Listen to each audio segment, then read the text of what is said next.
आप लोगों का सभी का धन्यवाद। इतने शॉर्ट नोटिस में आप लोग आए। आज एक महत्त्वाच्या विषयावर बोलण्यासाठी आपण एकत्रित झालेले आहे। विषय आहे seven hill hospital. Seven hill hospital एक खाजगी कंपनीला कॅप्री ग्लोबल कंपनीला देण्याबाबत लोकांचा आणि काँग्रेस पक्षाचा खूप मोठा आक्षेप आहे, विरोध आहे। सेवन हिल हॉस्पिटल 16 एकर जागा आहे एअरपोर्टच्या जवळ।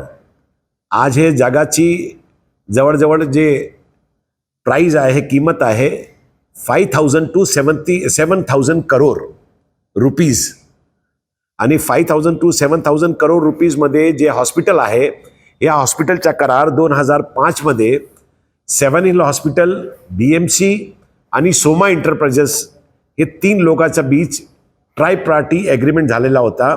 आणि ह्या ट्राय पार्टी एग्रीमेंटमध्ये महानगरपालिकांनी जे करार केला होता त्यामध्ये 1500 बेड का 1500 बेडचं हॉस्पिटल निर्माण करायचं होता आणि 20% BMCचे पेशंटला उपचार करण्याची फॅसिलिटी प्रोव्हाइड करणी होती। आता झालं काय की 2015 मध्ये 14-15 मध्ये महानगरपालिकांनी जेव्हा हे बघितलं की सेवन हिल हॉस्पिटलने प्रॉपर्टी टॅक्स आणि लीज एग्रीमेंट रेंट जे होता ते भरत ना होते, तर महानगरपालिकांनी त्याला एक पत्र लिहिला, एक नोटीस दिला आणि त्याला सांगितलं की बाबा आमचा 3 आक्षेप आहे, 3 अपना कन्सर्न आहे। ते कन्सर्न नंबर 1 की तुम्ही 1500 बेड का हॉस्पिटल निर्माण करण्यासाठी जागा घेतली होती आणि 10 वर्ष झाले आतापर्यंत तुम्ही 300 बेडच्या वर गेलेले नाही, ते केव्हा बांधणार। सेकंड होता की BMCचे 20% जे पेशंट आहे ते 20% पेशंटला आपण उपचार करण्यासाठी करार केला होता, ते उपचार होत नाही।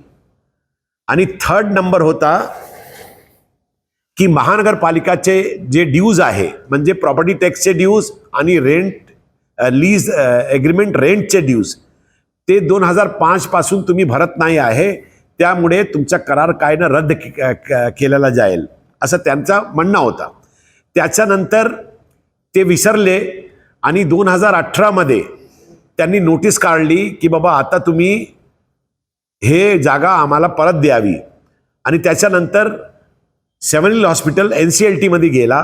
NCLTचा निकाल असा आला, 90 डेज मध्ये ते तिकडे गेला आणि NCLTने निकाल काढला की कोणी कंपनी आली त्यामध्ये कॅप्री ग्लोबल आणि राहिजाला रिजेक्ट केला आणि कॅप्री ग्लोबलला मान्यता दिली आणि त्याला सांगितलं की 400 कोटी आणि प्लस 200 समथिंग कोटी हे रुपये असे आहे की तुम्ही आम्हाला द्या बँकाला, ॲक्सिस बँकला, आणि तुम्ही जागा घेऊन टाका।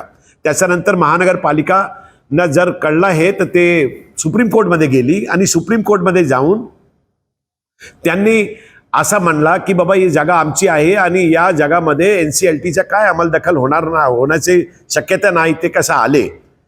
त्याच्यानंतर महानगरपालिका आणि त्यांचं काय झालं, सुप्रीम कोर्टमध्ये ते परत गेले आणि हे सांगितलं की बाबा आम्ही या जागावर NCLTला मान्यता देत आहोत। आणि आमचा आक्षेप असा आहे की ते पेशंटला जे जागा भेटत ना होती 20%ला, जे आपले ड्यूज ना होते, जे एक्सपेन्शन ना होता, ते सेम करार 2005चा करार आता त्यांनी कॅप्री ग्लोबल नामी कंपनी जवळ केलेला आहे। आणि कॅप्री ग्लोबलला सेम कंडिशन टाकली आहे जे 2005 मध्ये होती।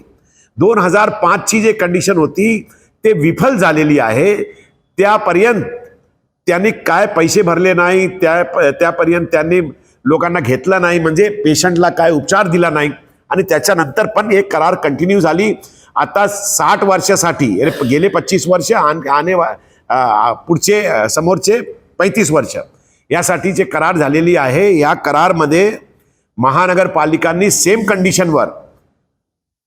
कंडिशनवर त्याचा करार केलेला आहे। आणि हे करार जेव्हा झाली तेव्हा 12 डिसेंबर 2025 म्हणजे 15 डिसेंबर 2025च्या दिवस निवडणूक जाहीर झालेले होते.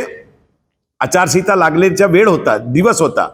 त्यांच्या 2 दिवस पूर्वी म्हणजे सॅटर्डे संडे होता, फ्रायडेला महानगरपालिकांनी एग्रीमेंट केला, करार केली आणि ते करार कॅप्री ग्लोबल समोर केली आणि ते करार त्यांनी 2 दिवसानंतर 15 डिसेंबर 2025 जेव्हा आचारसंहिता लागू होण्याची अनाउन्समेंट होण्यावाला होता त्या दिवशी त्यांनी एनओसी पण दिली. आमचा असं म्हणणं आहे या विषयामध्ये की तुम्हाला माहीत होता की आज 15 डिसेंबरला आपला निवडणूक जाहीर होत आहे आणि त्याच्यानंतर 1 महिना